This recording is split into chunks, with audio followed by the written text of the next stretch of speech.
On passe donc au deuxième sujet. C'est qu'il y a aussi un autre qui est en prison, lui, depuis déjà 2 mois, je crois. Il est en prison depuis 2 mois et il est malade. On le voit, ses proches réclament son évacuation sanitaire. Et dimanche, le ministre de la Justice qui est allé lui rendre visite et qui disait que son état ne nécessitait pas une évacuation et que quand cela arriverait, ils aviseront tout simplement. Seulement, il ne faut pas que ça soit trop tard, sinon Oh, le ministre portera la responsabilité de ce qui va arriver. On ne souhaite pas du malheur à Sékou Yaya. Parce qu'on a vu ce qui s'est passé avec l'ancien Avec Luseni. président de la CENI, Luseni. Oui, Luseni, Ses proches mais avaient avant, accusé Roger Bamba. oui, mais ça, de- c'est pas sous le CNRD. Oui, mais on cite d'autres anonymes qui meurent en prison sans soins. Non, mais, non, Il y a mais tout cela. Roger n'est pas Le mort en prison. spécialiste. Il était en détention, mais à l'hôpital. L'étal est le prolongement de la prison. Ouais. Parce que quand tu y vas, tu es avec les gardes pénitentiaires qui te gardent jusqu'à ta mort avant de te quitter. Non, jusqu'à Donc, la mort de la personne. non, c'est ce que je dis. Bon, voilà. Oh, il faut arrêter. Dami, aujourd'hui, qu'on nous dise d'abord pourquoi Sékou Yaya est arrêté. Quel crime a-t-il commis pour être arrêté? Est-ce que c'est Sékou Yaya qui a pris les armes pour tuer les manifestants? Est-ce que Sékou Yaya est celui-là, en tout cas, qui se lève pour aller couper les routes à travers le pays? Est-ce que Sékou Yaya, c'est le grand bandit qui opère à main armée? Qu'on dise la vérité. Non, mais au-delà de Sékou Yaya, il y a tellement de gens aujourd'hui qui sont en prison Oui. pour pratiquement les mêmes motifs. C'est pour dire que ceux qui doivent aller en prison sont caressés. Ceux qui doivent rester à la maison sont en prison. Allez nous prendre ces coupeurs de route, vous les foutez en prison. Allez nous prendre ces tueurs dans les manifestations, vous les foutez en prison. Mais ceux-ci dorment sous les climatiseurs. Pourquoi on ne sait pas? Parce que jusqu'à preuve le contraire, moi je voudrais qu'on traque les criminels. Mais pas ceux-là, les citoyens pacifiques qui réclament pratiquement des droits. Mais qui on protège? Qui on veut exposer? Nous sommes dans un état... Vous pensez qu'en mettant ces activistes en prison, il y a des gens qu'on voudrait... Mais on protège, oui, bien sûr. Bien sûr, parce que ces activistes politiques et de la société civile n'ont fait qu'appeler à manifester. Rappelez-vous que si le Oui, mais il faut FNDC... le rappeler dans un contexte où les manifestations étaient interdites, même si C'est cette illégal. interdiction même est C'est illégale. illégal. Oui, on le sait, Qui mais interdit il faut ces manifestations? il faut juste le rappeler. Ceux qui interdisent ces manifestations ont créé une charte où ces manifs sont garantis. Oui, mais en même temps, Mais on n'est pas des cons, là, Jamy. En même temps, on le sait, il y a des manifestations de soutien qui se tiennent. Oui, par-ci, mais par-là. le 5 septembre, on a vu des jeunes de Conakry qui ont été payés pour Avant- manifester, avant même le pour 5. organiser des spectacles Ouais. qui font tout et tout. Est-ce que se sont arrêtés? Il n'y a pas de Guinéens. Merci. Aucun Guinéen n'est supérieur à l'autre. Ou on manifeste tous, ou on reste tous. Libérez-nous ces gens. Merci, Ils sont Lincoln. là pour des Rapidement, raisons Yaya. politiques. Rapidement, en 30 secondes. Bon, je pense que pour les motifs qui pèsent, les raisons pour lesquelles Ndoua Sékou Yaya était allé en prison, ça fait partie. Il y a une des raisons qui consistait à dire que oui, que c'était pour trouble à l'ordre public. Je pense que voilà aujourd'hui des chefs d'accusation.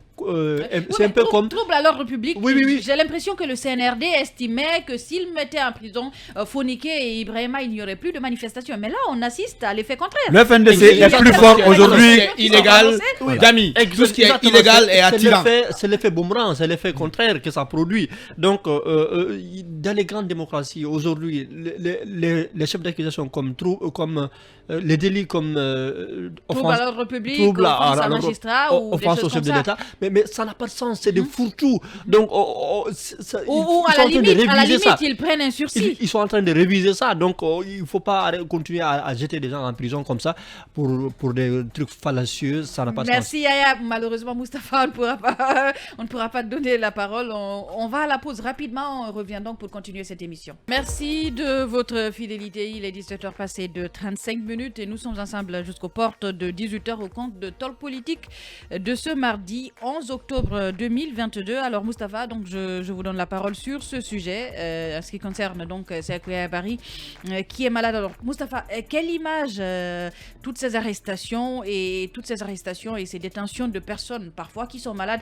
renvoient de la Guinée, notamment à la communauté internationale? Parce qu'on le sait, il y a une sorte de deadline sur la Guinée jusqu'au 22 octobre prochain. Là, d'autres sanctions pourraient tomber.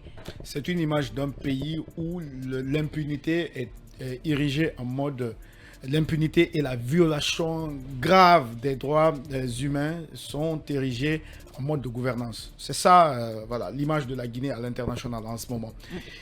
Parce qu'on ne peut pas comprendre que, d'abord, une maison de détention construite pendant la période coloniale, donc plus de 65 ans, et qu'il y ait, pendant que plus d'une décennie, on continue à dénoncer la surpopulation dans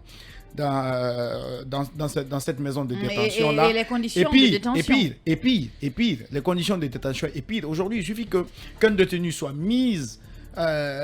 soit sous mandat de dépôt pour quelques jours à la maison centrale et que le détenu en question sorte avec des problèmes de santé. On l'a vu. Aujourd'hui, on parle de ces hommes politiques-là, on parle de ces leaders d'opinion.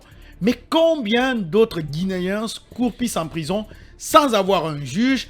Combien de Guinéens sont en train... Parce que j'ai l'impression... À côté de ces grands noms, il y a des anonymes. Certains qui énormément d'anonymes. Parfois pour juste avoir volé un téléphone ou juste une bagarre, parfois pour une petite chose, ils vont en prison et ils y restent pendant des années. Il y a même des gens qui ont volé une poignée de mains de riz qui sont en prison. Mais je sais de quoi je parle. Et ce qui est grave dans tout ça, Yami, aujourd'hui, Sékou Yaya, il est arrêté pour trouble à l'ordre public. Comme accusation. Finalement, il a passé plus de 70 jours en prison. Parce que jusqu'à preuve du contraire, il est encore innocent. Si toutefois on le reconnaissait coupable, il aurait purgé toute sa peine ou la moitié de sa peine en prison sans qu'il ne soit en présence d'un juge, sans qu'il ne soit écouté par un magistrat. En fait, je dis encore une fois, on ne peut pas ériger l'impunité, la violation grave des droits humains comme mode de gouvernance. Le spécialiste qu'on a tous applaudi est plus médiocre que le généraliste qui a posé le diagnostic pendant 11 ans. Merci donc à vous, Moustapha Diallo. À présent, on va prendre notre invité et c'est dans Abattant rompu.